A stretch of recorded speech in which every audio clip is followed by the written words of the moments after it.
जो हाथ देख रहे हैं आप स्क्रीन पर, एक फीमेल हैंड है। पिछले दिनों एनालिसिस किया था मैंने इनके हैंड का। इस हाथ के बारे में जो कुछ हटकर बातें हैं आपको बताने का प्रयास मैं करूँगा। इस तरह के हाथ को हस्तरेखा विज्ञान में क्वीन साइज हैंड कहा जाता है। क्वीन साइज हैंड का मतलब हमेशा ऐसा होता है। क्वीन साइज का मतलब होता है रानियों जैसा हाथ। आज के युग में रानी महारानी तो नहीं रही, लेकिन फिर भी उच्च वर्गीय जो लोग होते हैं, सुविधा संपन्न जो लोग होते हैं, ऐसे लोगों के हाथ को आजकल के युग में क्वीन साइज हाथ कहा जाता है। भरा पूरा हाथ की रंगत सकारात्मक जब भी होती है, माउंटों को स्पेस अच्छी होती है, तो इसे ही क्वीन साइज हैंड कहा जाता है। और उस पर भी ये मणिबंध रेखाएं, वो भी 4। तो ऐसी स्थिति में पूर्ण रूप से इसे क्वीन साइज हैंड आप कह सकते हैं। ये हाथ का उल्टी तरफ से लिया हुआ फोटो। तो इस हाथ की रंगत अगर आप देखेंगे तो बिल्कुल सफ़ेद हाथ आपको दिखाई पड़ेगा। किसी भी व्यक्ति के, मेल हो फीमेल हो, उसके हाथ का स्ट्रक्चर भी काफ़ी कुछ कहता है। एक जैसा जिस हिसाब से ये रंग है, ऐसी स्थिति में कोई बहुत गंभीर रोग ऐसे लोगों को नहीं होते। साथ ही इस तरह का रंग व्यक्ति की मानसिकता को भी बताता है। तो इस हाथ के पृष्ठभाग वाले रंग को देखकर आप कह सकते हैं कि ऐसे लोगों की मानसिकता बहुत से मामलों में बेहद सकारात्मक जरूर होती है। साथ ही इस हथेली के नाखून, हालांकि नाखूनों पर नेल पेंट लगा हुआ है, लेकिन इसके अगर आकारों की बात करें तो इस तरह के आकार, इस तरह के नाखून का आकार जब होता है तो ऐसे लोगों की बुद्धि तीक्ष्ण होती है। ये अच्छे बौद्धिक स्तर को इस तरह के नाखूनों का आकार बताता है। ये इनके ही हैंड का फोटो है। अब इस हैंड की इस रेखा पर गौर करिए आप। ये हृदय रेखा है। हृदय रेखा के अंत में ही निकलती हुई इस तरह से हथेली के पृष्ठभाग की तरफ देखती हुई ये रेखा। इस रेखा पर मैं पहले भी वीडियो बना चुका हूँ। तो इस रेखा को इस हाथ में जब मैंने देखा तो मन में विचार आया कि इस पर केमिस्ट्री वीडियो बनाया जा सकता है।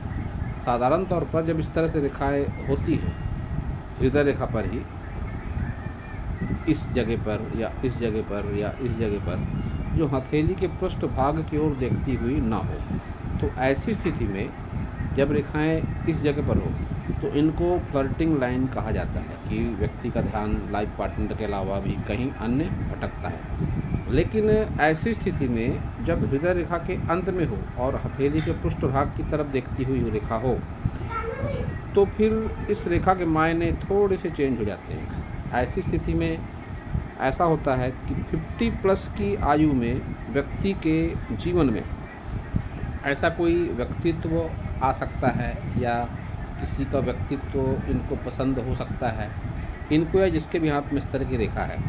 तो ऐसी स्थिति में ऐसे लोग इस तरह के संबंधों को बेहद ही आत्मीय नज़रिए से देखते हैं। उसमें किसी भी तरह की स्वार्थ की भावना नहीं होती।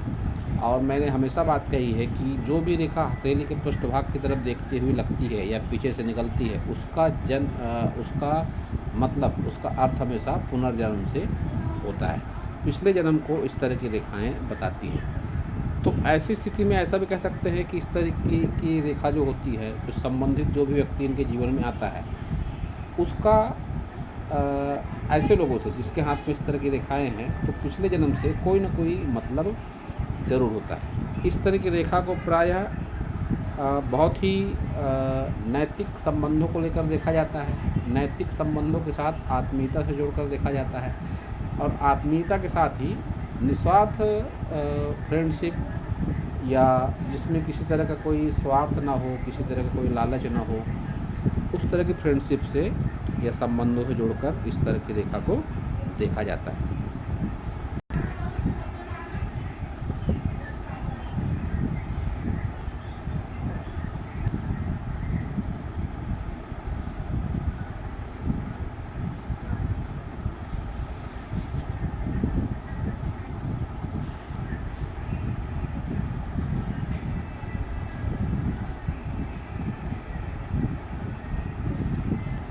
तो इस तरह की रेखा को फ्लर्टिंग लाइन न कहकर संबंधों को निभाने वाली नैतिकता की रेखा कहा जाता है। तो इस तरह के हाथ को लेकर जो अन्य बातें भी जो उल्लेख है इसका पामिस्ट्री में, वह कुछ इस तरह से होती है कि ऐसे लोगों का ज्ञान प्रायः सामान्य लोगों से अच्छा होता है। नॉलेज का स्तर ऐसे लोगों का बढ़िया ज़रूर होता है, वह मेल हो या फीमेल हो। प्रायः ऐसे लोगों की सोच जो होती है बहुत ही विस्तृत तरीके की होती है। अब जैसे राजा महाराजाओं का जो वर्णन है प्राचीन ग्रंथों में, राजा महाराजा प्रायः न्यायप्रिय होते थे। शान शौकत उनकी बहुत ही साधारण लोगों से हटकर होती थी, तो जो हाथ का स्ट्रक्चर ही बता देता था।